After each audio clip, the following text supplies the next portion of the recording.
अस्सलाम वालेकुम। मैं महाभारत तबस्सुम। इकोलॉजी वर्सेस इन्वायरमेंट में मैं इनकी डिफिनीशन बताऊंगी और डिटेल में अगले वीडियो में बताऊंगी। तो सबसे पहले जान लो कि इकोलॉजी क्या है।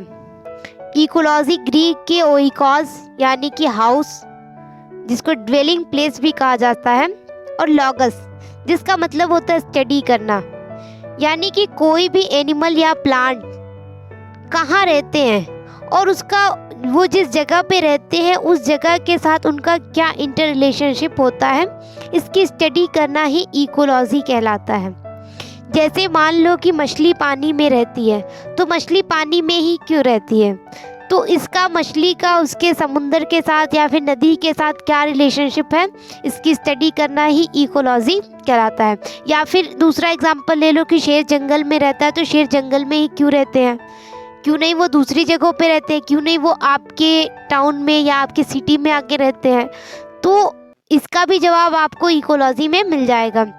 किसी भी एनिमल का उनके इन्वायरमेंट के साथ क्या इंटर रिलेशनशिप है, इसकी स्टडी करना ही इकोलॉजी कहलाता है। इकोलॉजी शब्द का प्रयोग सबसे पहले रिटर नाम के वैज्ञानिक ने 1865 ईस्वी में किया था और उन्होंने इकोलॉजी को दो पार्ट्स में डिवाइड कर दिया। एक कहा आर्ट इकोलॉजी, यानी कि किसी भी एनिमल का या फिर उस एनिमल की एक स्पेसीज का अगर हम उसकी लाइफ साइकिल की स्टडी करते हैं और उस स्टडी पर इन्वायरमेंट का इफेक्ट देखते हैं कि इन्वायरमेंट किसी भी एनिमल के जीवन पर क्या इफेक्ट डालता है, तो इसको आर्ट इकोलॉजी कहा जाता है।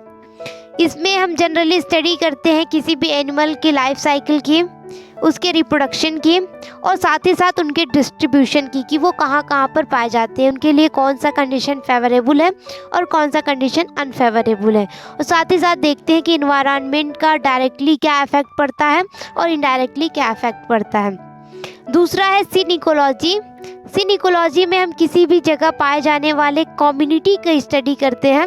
जैसे मान लो कि कोई एक रीजन है, उस रीजन में प्लांट्स एंड एनिमल्स रहते हैं, तो वो प्लांट्स और एनिमल्स एक साथ मिलकर कम्युनिटी बनाते हैं, तो हम उन कम्युनिटी की स्टडी करते हैं कि उस पर इन्वायरमेंट का डायरेक्ट या इनडायरेक्ट क्या इफेक्ट पड़ रहा है, तो इसे ही सीन इकोलॉजी कहा जाता है।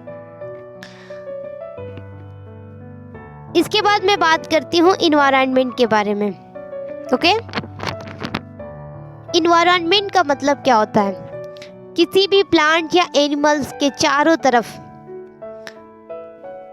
पाए जाने वाला वो सभी जो कि डायरेक्ट या इनडायरेक्ट रूप से उसको प्रभावित करता है, किसी प्लांट को या एनिमल को, तो उसे इन्वायरमेंट कह सकते हैं।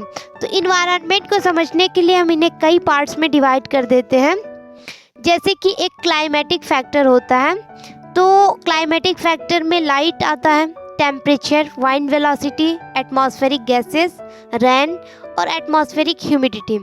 तो इसमें हम ये देखते हैं कि किसी भी एनिमल पर लाइट का कितना असर पड़ रहा है, कौन सा ऑप्टिमम लाइट चाहिए उस जिससे कि उस एनिमल का ग्रोथ हो सके, या फिर अगर बहुत ज़्यादा लाइट मिल रही है तो उससे क्या नुकसान हो रहा है, पूरा का पूरा पॉपुलेशन पे क्या असर पड़ रहा है, पॉपुलेशन कम हो रहा है, पॉपुलेशन ज़्यादा हो रहा है, रिप्रोडक्शन रेट बढ़ रहा है कि रिप्रोडक्शन रेट घट रहा है। इसके अलावा टेम्परेचर है कि टेम्परेचर का क्या इफेक्ट पड़ रहा है। वाइंड वेलोसिटी देखते हैं, हवा की स्पीड को देखते हैं। एटमॉस्फेरिक गैसेस को देखते हैं, कार्बन डाइऑक्साइड है, ऑक्सीजन है, नाइट्रोजन है। ओके, इसके अलावा एटमॉस्फेरिक ह्यूमिडिटी को भी इन्वॉल्व कर लेते हैं।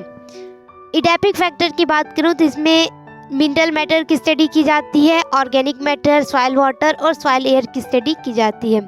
टोपोग्राफिक फैक्टर्स की बात करूं तो इसमें एल्टीट्यूड, स्टीपनेस ऑफ स्लोप और डायरेक्शन ऑफ स्लोप की स्टडी की जाती है।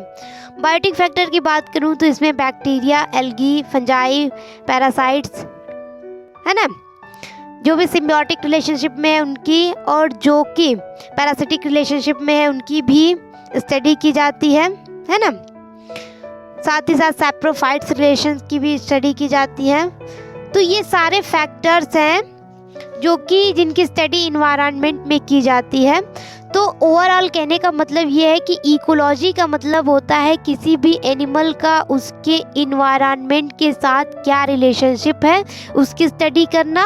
और इन्वायरमेंट का मतलब होता है कि किसी भी एनिमल के चारों तरफ पाया जाने वाला वो सभी चीज़ें जो कि उसको डायरेक्टली या इनडायरेक्टली रूप से प्रभावित करती है उसे इन्वायरमेंट कहते हैं। तो आई होप कि आपको सब कुछ क्लियरली समझ में आ गया होगा।